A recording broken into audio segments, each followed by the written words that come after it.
Hello friends, मैं सुभाष आप सभी का आपके चैनल पहल द लर्निंग पॉइंट में स्वागत करता हूं। दोस्तों, इससे पहले मैंने आपको एक वीडियो दिया था जिसमें हम लोगों ने देखा था रामधारी सिंह दिनकर जी की जीवन परिचय, उनका जीवन परिचय देखा था और उनके द्वारा जो रचनाएं हैं, कविताएं और गद्य और पद्य दोनों रचनाओं को हम लोगों ने देखा था। और मैं आशा करता हूं कि वो वीडियो आप लोगों ने देखा होगा और आपको अच्छा लगा होगा। और उसी से संबंधित आज का नेक्स्ट वीडियो है जिसमें आज हम रामधारी सिंह दिनकर जी की जो रचनाएं हैं, काव्यगत जो रचनाएं हैं, उनकी क्या विशेषताएं हैं उसे हम देखेंगे। काफ़ी इम्पोर्टेंट है आज का वीडियो। यह आपके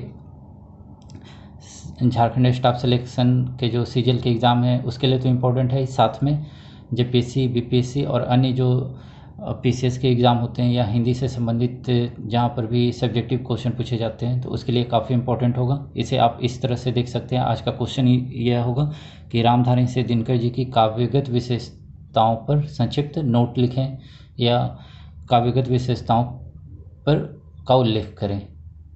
तो आज का वीडियो काफ़ी इम्पोर्टेंट होगा, इसे अच्छे से देखिएगा। तो चलिए बिना समय को गंवाए आज का वीडियो स्टार्ट करते हैं। तो जैसा मैंने आपको बताया था, हम आज क्या देखेंगे, रामधारी सिंह दिनकर की काव्यगत विशेषता।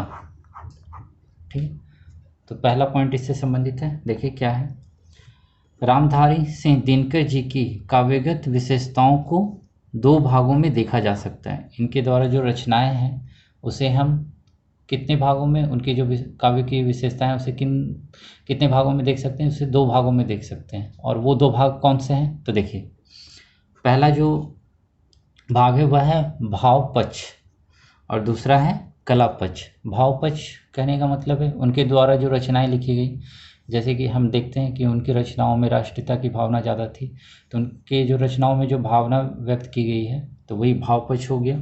और कला पक्ष है जो उनकी लेखन शैली रही है तो वो कला पक्ष हो गया। तो हम लोग इन दोनों को बारी बारी से देखेंगे।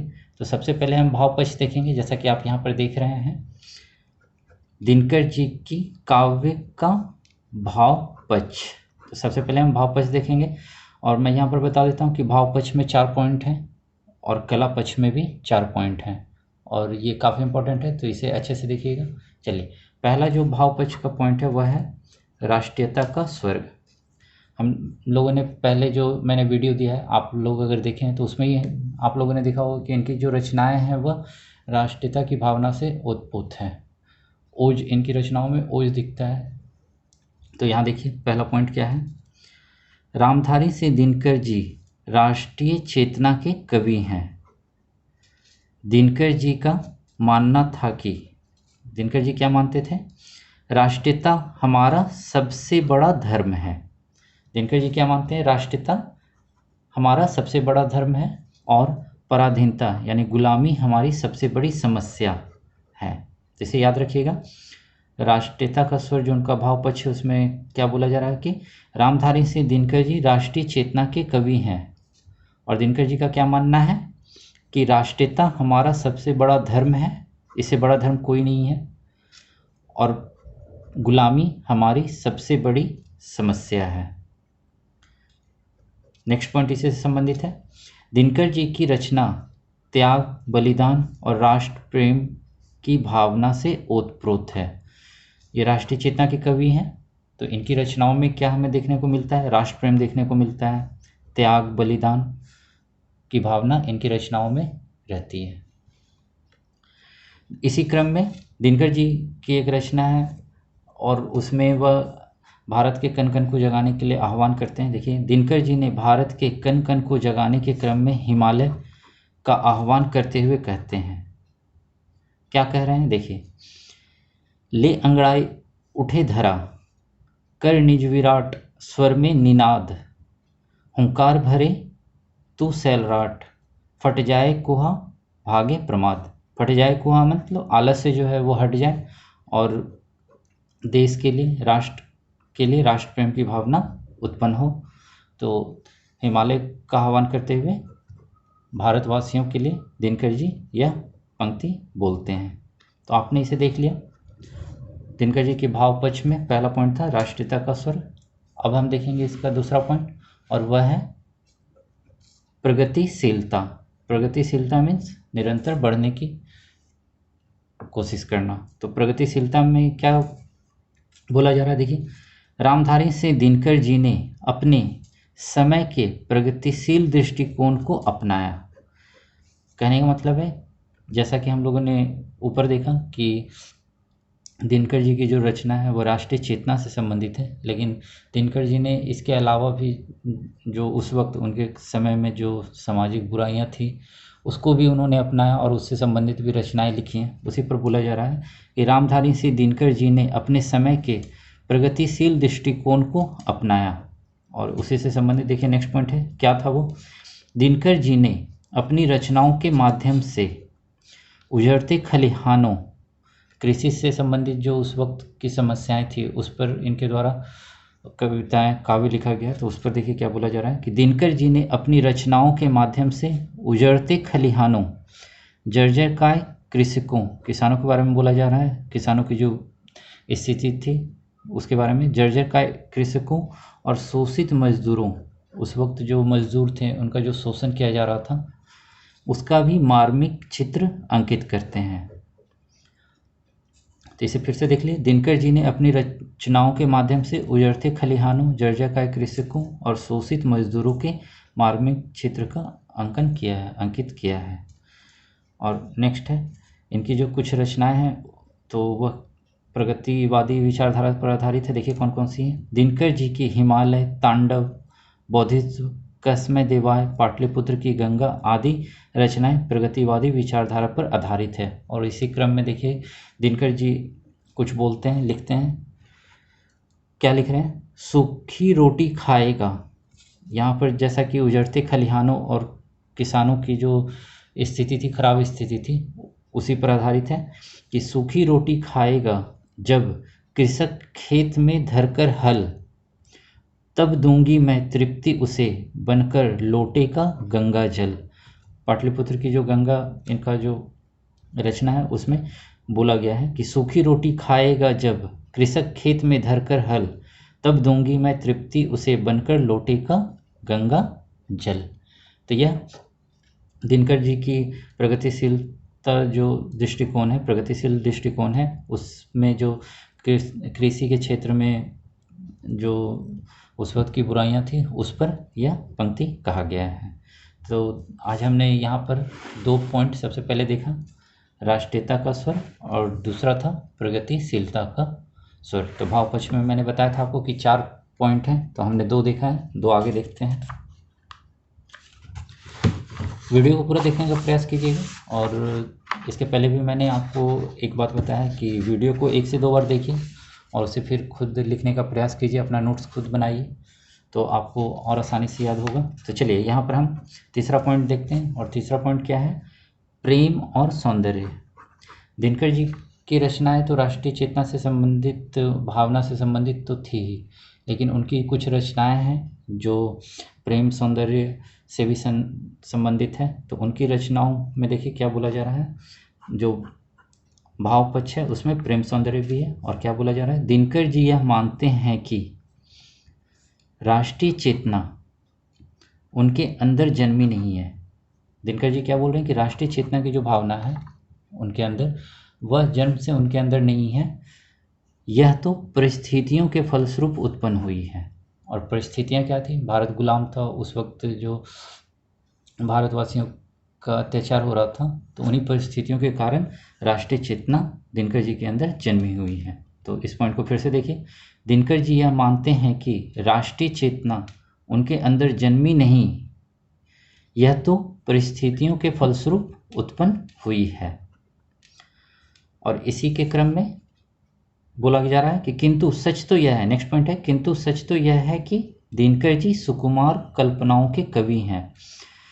दिनकर जी सुकुमार कल्पनाओं के कवि हैं और परिस्थितियों के फलस्वरूप उनके अंदर राष्ट्रीय चेतना को जन्म हुआ है। और असल में वह क्या है, सुकुमार कल्पनाओं के कवि हैं। और सुकुमार कल्पनाओं के कवि हैं तो उनके द्वारा जो रचनाएं हैं तो उसके बारे में देखिए। नेक्स्ट पॉइंट है कि दिनकर जी द्वारा रचित काव्य ग्रंथ रसवंती की कविताएं प्रेम और सौंदर्य से परिपूर्ण है। दिनकर जी की रचना है रसवंती, वह प्रेम और सौंदर्य से भरा हुआ है। साथ ही उर्वशी जो काव्य है इनका, वह भी प्रेम और श्रृंगार की खान है। इस पॉइंट को याद रखिएगा। दिनकर जी की रचना है उर्वशी काव्य, और वह क्या है, प्रेम और श्रृंगार की खान है। तो इससे क्वेश्चन भी बन सकता है कि दिनकर जी की वह कौन सी रचना है जिसे प्रेम और श्रृंगार की खान कहा जाता है। तो आपका आंसर क्या होगा, उर्वशी। तो यह पॉइंट आपने देख लिया।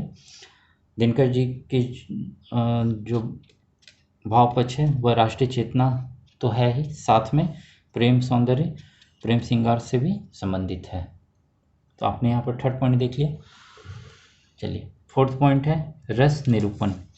जैसा कि इनकी रचनाएं राष्ट्रीय चेतना से संबंधित है तो इन्हें वीर रस का कवि माना जाता है। लेकिन यहाँ पर हम देखते हैं, देखिए क्या बोला जा रहा है कि दिनकर जी के काव्य का मूल स्वर ओज है, राष्ट्रीय चेतना है, इसलिए दिनकर जी को मुख्यतः वीर रस का कवि माना गया है या कहते हैं।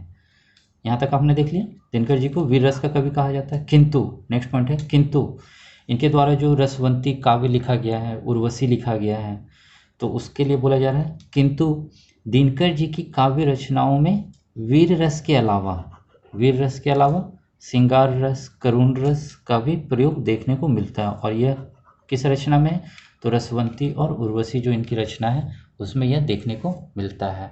तो इस तरह हम कह सकते हैं कि दिनकर जी की जो काव्य का रस है वह वीर रस तो है ही, साथ में श्रृंगार रस और करुण रस भी पाया जाता है। तो यहाँ हमने 4 पॉइंट देख लिया, भाव पक्ष से संबंधित था। और उसके बाद हम देखेंगे सेकंड कला पक्ष। और जैसा मैंने बताया था कि भाव पक्ष में 4 पॉइंट हैं, कला पक्ष में 4 पॉइंट हैं। तो यहाँ पर हम जब कला पक्ष देखेंगे तो यहाँ पर भी 4 पॉइंट हैं। तो चलिए देखते हैं दिनकर जी की काव्य का कला पक्ष। और कला पक्ष में सबसे पहला जो पॉइंट है वह क्या है, तो वह है भाषा। दिनकर जी की रचनाओं में किस प्रकार की भाषा थी उससे संबंधित देखिए क्या है। दिनकर जी भाषा के मर्मज्ञ हैं, मीन्स भाषा के गूढ़ रहस्य जानने वाले व्यक्ति हैं। कौन, दिनकर जी। ठीक, नेक्स्ट, दिनकर जी की भाषा सरल, सुबोध और व्यवहारिक है। इनकी जो रचनाएं हैं उसमें भाषा के रूप में सरल भाषा का प्रयोग किया गया है, जो व्यवहारिक है, आम बोलचाल की भाषा है, जो समझने के लिए अच्छे हैं, जिसमें भाव को व्यक्त करने का अद्भुत क्षमता है। इनके द्वारा जो भाषा प्रयोग की गई है सरल, सुबोध, व्यवहारिक, वह क्या है, भावों को व्यक्त करने की अद्भुत क्षमता है। नेक्स्ट पॉइंट, इनकी भाषा प्रायः संस्कृत के तत्सम शब्द प्रधान की साहित्यिक खड़ी बोली है। दिनकर जी की काव्य की कला पक्ष में भाषा किस प्रकार की है, संस्कृत की तत्सम शब्द प्रधान साहित्यिक खड़ी बोली है। और नेक्स्ट पॉइंट, दिनकर जी की रचनाओं में उर्दू, बांग्ला, अंग्रेजी के प्रचलित शब्दों का भी प्रयोग किया गया है। इसके पहले जो मैंने वीडियो दिया था तो उसमें शिक्षा में मैंने बताया था, जब ये एमए कर रहे थे और जब इनकी शिक्षा हो रही थी तब साथ में ये अन्य भाषाओं का भी अध्ययन कर रहे थे, और जो उनकी रचनाओं में देखने को मिलता है तो वह कौन से हैं, तो उर्दू, बांग्ला, अंग्रेज़ी और भी भाषाएं थी, प्रचलित भाषा थी, जिनका प्रयोग ये अपनी रचनाओं में करते हैं। तो यहाँ आपने कला पक्ष में भाषा देख लिया। नेक्स्ट है शैली। इनकी जो रचना है उसकी शैली क्या है तो देख लीजिए। नेक्स्ट पॉइंट, सेकंड पॉइंट है शैली। ओज एवं प्रेम दिनकर जी की शैली का प्रधान गुण है। ठीक है, नेक्स्ट है दिनकर जी ने प्रबंध और मुक्तक, ये काव्य की 2 शैलियां हैं। दिनकर जी ने प्रबंध शैली और मुक्तक शैली दोनों में अपनी रचनाएं प्रस्तुत की हैं। इनके द्वारा जो रचनाएं काव्य लिखी गई हैं वह प्रबंध शैली में भी लिखी गई है और मुक्तक शैली में भी लिखी गई है। तो इसे याद रखिएगा, क्वेश्चन बन सकता है इस पॉइंट से। तो यहाँ हमने दिनकर जी की कला पक्ष से 2 पॉइंट को देखा, भाषा और शैली। आगे हम 2 पॉइंट और देखेंगे, वह क्या है देखिए।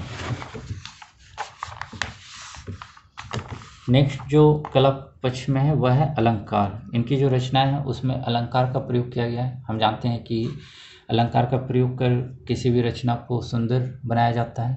तो यहाँ देख लीजिए, क्या पॉइंट है, दिनकर जी द्वारा अपनी रचनाओं में कविता की व्यंजना शक्ति बढ़ाने के लिए या काव्य की शोभा बढ़ाने के लिए अलंकार का प्रयोग किया जाता है और इनके द्वारा किया गया है। दिनकर जी के द्वारा अलंकार का प्रयोग किस लिए किया गया है, तो काव्य की शोभा बढ़ाने के लिए, ठीक। और इनके द्वारा कौन से अलंकार का प्रयोग किया गया, तो देखिए यहाँ पर है उपमा, रूपक, उत्प्रेक्षा, दृष्टांत, व्यतिरेक आदि। इनके अतिरिक्त आदि अलंकारों का प्रयोग दिनकर जी के काव्य में देखने को मिलता है, स्वाभाविक रूप से किया गया है या देखने को मिलता है। ये छोटा पॉइंट था अलंकार। अब जो फोर्थ पॉइंट है ये इंपॉर्टेंट है। देखिए छंद, दिनकर जी के द्वारा छंद का प्रयोग किया गया और क्या बोला जा रहा है, दिनकर जी के काव्य में विभिन्न प्रकार के छंदों का सुंदर प्रयोग किया गया है। जिस प्रकार अलंकार का प्रयोग काव्य की शोभा बढ़ाने के लिए किया जाता है, तो छंद का भी प्रयोग काव्य को सुंदर बनाने के लिए किया जाता है। तो देखिए यहाँ पर बोला जा रहा है, यहाँ पर बता दूँ दिनकर जी के द्वारा जो छंद प्रयोग किए गए हैं तो कुछ परंपरागत छंद हैं और कुछ नवीन छंद हैं। तो यहाँ हम दोनों को देखेंगे बारी बारी से। तो पहले हम देखते हैं गीतिका, ये परंपरागत छंद है। तो देखिए गीतिका, सार, सरसी, हरि गीतिका, रोला, रूपमाला आदि परंपरागत छंद हैं जिसका प्रयोग दिनकर जी अपनी काव्य रचना में करते हैं। तो यहाँ पर याद रखिएगा परंपरागत छंद कौन से हैं, तो गीतिका, सार, सरसी, हरि गीतिका, रोला, रूपमाला, इसे याद रखिएगा। तो ये पॉइंट देख लिया परंपरागत छंद का। अब हम देखते हैं नवीन छंद दिनकर जी के द्वारा जो प्रयोग किए गए हैं वो कौन से हैं। तो देखिए नवीन छंदों में अतुकांत, मुक्तक, चतुष्पदी आदि का प्रयोग दिनकर जी की रचनाओं में देखने को मिलता है। तो यहाँ हमने दिनकर जी की रचनाओं में परंपरागत छंद को भी देखा और उनके द्वारा नवीन छंद का भी प्रयोग किया गया है। तो इसे याद रखिएगा, इम्पॉर्टेंट है। अब देखिए नेक्स्ट जो पॉइंट है इम्पॉर्टेंट है यह, एक छंद है प्रीति और इसके बारे में क्या बोला जा रहा है। देखिए प्रीति दिनकर जी के स्वनिर्मित छंद हैं, यानी ये दिनकर जी के द्वारा ही निर्मित छंद हैं और जिसका प्रयोग, ये जो प्रीति छंद है इसका प्रयोग दिनकर जी ने अपनी किस रचना में किया है। तो देखिए रसवंती रचना है दिनकर जी की जिसमें प्रीति छंद का प्रयोग किया गया है। इसे फिर से देख ले, प्रीति दिनकर जी के स्वनिर्मित छंद हैं जिसका प्रयोग रसवंती काव्य में किया गया है। इसे याद रखिएगा, इंपॉर्टेंट है। और छंद का लास्ट पॉइंट और आज के वीडियो का भी लास्ट पॉइंट देख लीजिए। इसके अतिरिक्त इनके द्वारा जो छंद प्रयोग किए गए हैं, परंपरागत छंद, नवीन छंद और उनके द्वारा जो स्वनिर्मित छंद है प्रीति, इसके अलावा इसके अतिरिक्त लावनी या महाराष्ट्र में यूज होता है, इसके अतिरिक्त लावनी, बहर, गजल जैसे लोक प्रचलित छंद का भी प्रयोग दिनकर जी के द्वारा अपनी रचनाओं में किया गया है। तो यहाँ पर हमने देखा कि दिनकर जी के द्वारा जो परंपरागत छंद है, नवीन छंद हैं और उनके द्वारा जो निर्मित छंद है प्रीति, इसके अतिरिक्त जो लोक प्रचलित छंद हैं लावनी, बहर, गजल, उसका भी प्रयोग अपनी रचनाओं में दिनकर जी करते हैं। तो दोस्तों आज का ये वीडियो यहीं पर समाप्त होता है। मैं आशा करता हूँ कि आज का वीडियो आप लोगों को अच्छा लगा होगा। आप इसे देखिए 1 से 2 बार और अगर आपको यह अच्छा लगता है तो वीडियो को लाइक ज़रूर से कीजिए, अपने दोस्तों के बीच में इसे शेयर भी कीजिए ताकि वो भी इसका फ़ायदा उठा सकें और यह उनके एग्ज़ाम के लिए भी लाभदायक हो। और चैनल पर जो फ्रेंड्स आज पहली बार आए हैं और वीडियो को पहली बार देख रहे हैं तो उनसे भी रिक्वेस्ट है कि पहले आप वीडियो को देखें, आपको अगर अच्छा लगता है तो आप भी लाइक कीजिए, वीडियो को लाइक कीजिए, साथ में अपने दोस्तों के बीच में इसे शेयर कीजिए ताकि वो भी इसका फ़ायदा उठा सकें और साथ में चैनल को सब्सक्राइब भी करें। तो दोस्तों आज का वीडियो यहीं पर समाप्त करता हूँ। नेक्स्ट वीडियो हम हिंदी साहित्य का इतिहास देख रहे हैं और उसमें हम रासो साहित्य को देखेंगे। सबसे पहले रासो साहित्य की जो विशेषताएं हैं, रासो साहित्य क्या है, उसे हम देखेंगे। तो नेक्स्ट वीडियो में मिलते हैं। आज के लिए बस इतना ही, धन्यवाद।